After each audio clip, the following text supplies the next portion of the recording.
Bonjour, bienvenue, je voulais présenter un autre petit, on pourrait appeler ça un oracle que j'ai trouvé en ligne, je sais pas, j'essaie de te mettre un lien, je sais pas où on peut trouver ça facilement. En fait j'ai vu ça et vu que le nouvel an chinois bah voilà, est passé il n'y a pas longtemps, ou va arriver, je sais pas quand je publierai cette vidéo, il y a un petit livret assez sommaire en français et en anglais.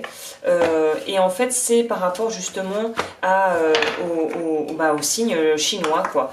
Donc je trouve ça sympa déjà de pouvoir travailler, si tu souhaites travailler avec les signes chinois, d'avoir des représentations des signes, déjà pour commencer. Hein.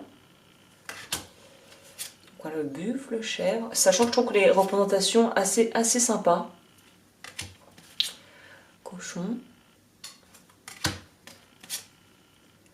Donc je pense que même en consultation privée ou dans des tirages, peut-être que je pourrais avoir l'occasion d'utiliser ça si on a besoin de précision par rapport à des tirages au niveau relationnel, sentimental. Je pense que ça pourrait être pas mal comme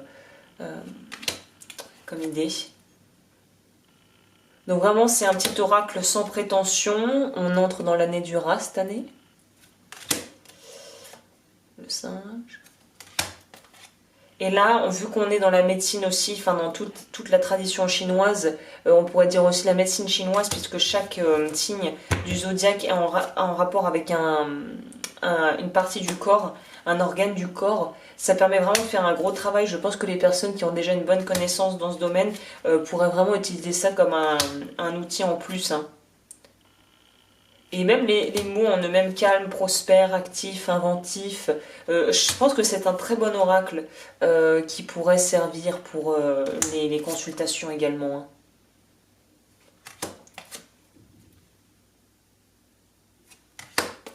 J'ai l'impression qu'il fait un focus un peu pour Ave. J'espère que vous allez avoir un retour joli. On nous parle même des couleurs. Donc et ce que j'aime bien aussi, outre ça, c'est qu'on nous parle même des saisons. Donc c'est vrai que je ne connais pas d'oracle. Bon, le plus dur en divination, c'est la datation. Parce qu'on aura beaucoup de mal à avoir quelque chose d'extrêmement précis vu que les énergies fluctuent. Mais là, on a quand même des idées et des indications assez claires des saisons, en tout cas de la période dans laquelle on pourrait devoir essayer de dater des événements s'il y a à dater. Hein.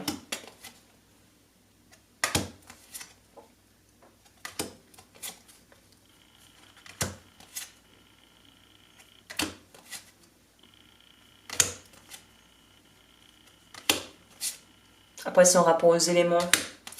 Feu, métal, voilà, on a le métal. Nous, c'est rat de métal pour 2020, l'année 2020.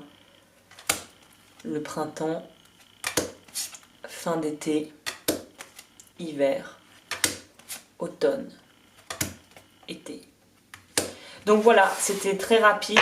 J'essaie de te mettre un lien, le dos des cartes, en fait, et en fonction de ce qu'on traite, comportement, couleur. Donc c'est vraiment à utiliser séparément là. Il ne faut pas faire une grosse tambouille, mais c'est plutôt utiliser séparément. Et ça permet d'avoir des indices supplémentaires et c'est en français-anglais. Donc ça peut être bien aussi pour les personnes qui travaillent en plusieurs langues. Donc voilà, bah écoute, je te laisse avec cette review et je te retrouve bientôt pour d'autres vidéos. Bye!